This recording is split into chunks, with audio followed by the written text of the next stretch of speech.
Halo sahabat semua, mari kita sama-sama renungkan satu peristiwa yang terjadi belakangan ini. Hanya karena demo yang anarkis, anak-anak kita harus kembali belajar online. Kembali ke PJJ selama 2 hari direncanakan. Ya, kita seolah kembali ke masa pandemi. Bedanya dulu kita PJJ karena virus, sekarang kita PJJ karena virus anarkis. Bedanya lagi, kalau dulu penyebabnya alam, sekarang penyebabnya ulah manusia. Pertanyaannya sederhana sekali. Salah siapa?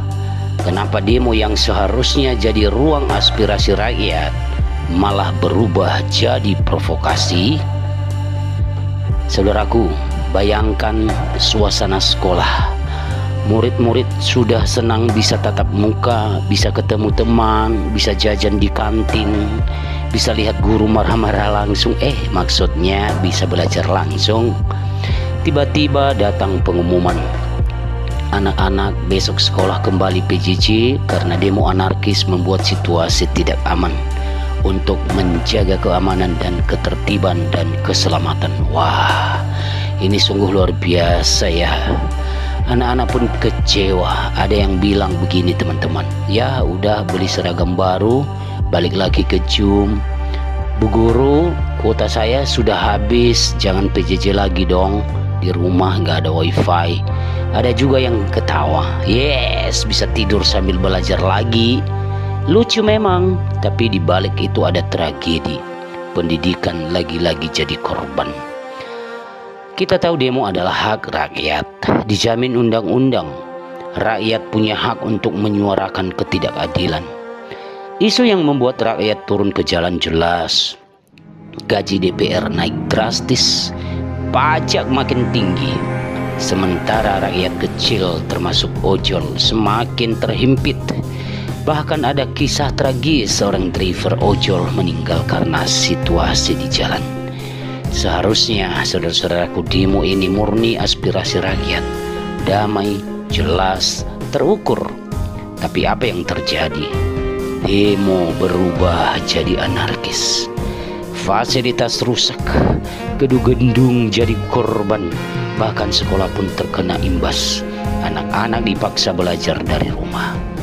Pertanyaan besar bagi kita, apakah tujuan rakyat tersampaikan? Sayangnya tidak. Memang sudah diumumin akan dicabut gaji, tunjangan DPR, uang dinas ke luar negeri dan lain sebagainya. Mudah-mudahan terwujud. Karena saat demo berubah jadi ricuh, yang terlihat hanya kekacauan.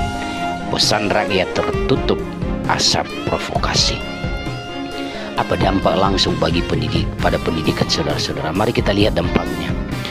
Kalau sekolah diliburkan, anak-anak kembali PJJ. Guru kewalahan, mereka merasa mendadak menyiapkan materi online. Buku kadang ada di sekolah. Alat-alat semuanya, alat peraga ada di sekolah. Orang tua repot, harus mendampingi anak belajar di rumah. Oke, kalau setaraf SMA, SMK sederajat masih bisa. Kalau anak TK, SD, bagaimana? Siswa kehilangan momen juga. Belajar tatap muka yang mereka rindukan kembali tertunda. Semoga tidak berlanjut. Kita ingat pandemi saja sudah membuat kualitas pendidikan turun drastis.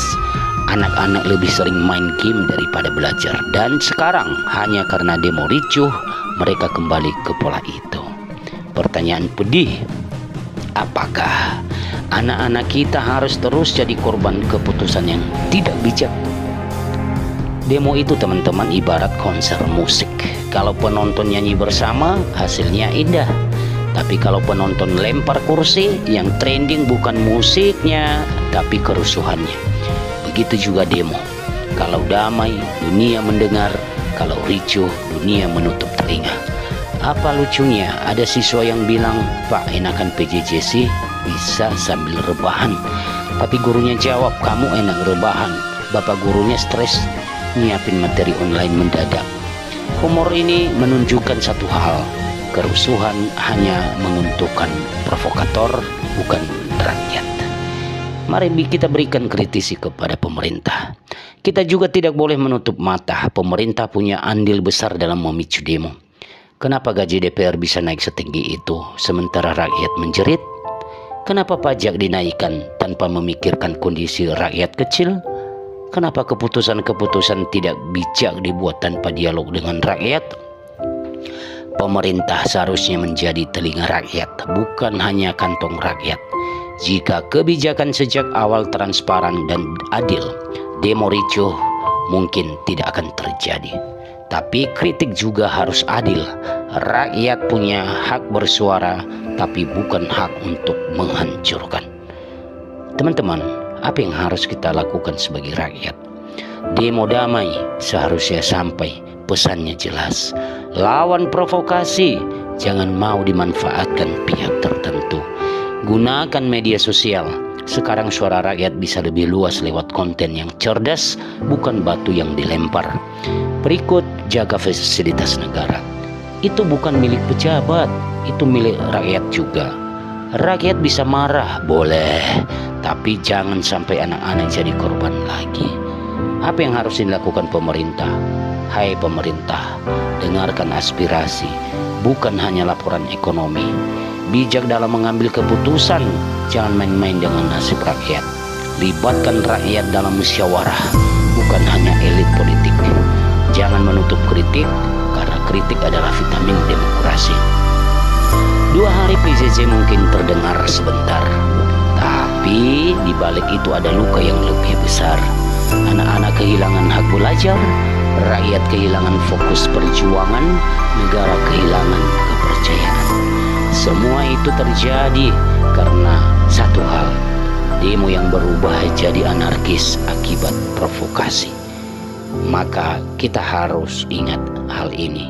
Demo adalah aspirasi, anarkis adalah provokasi.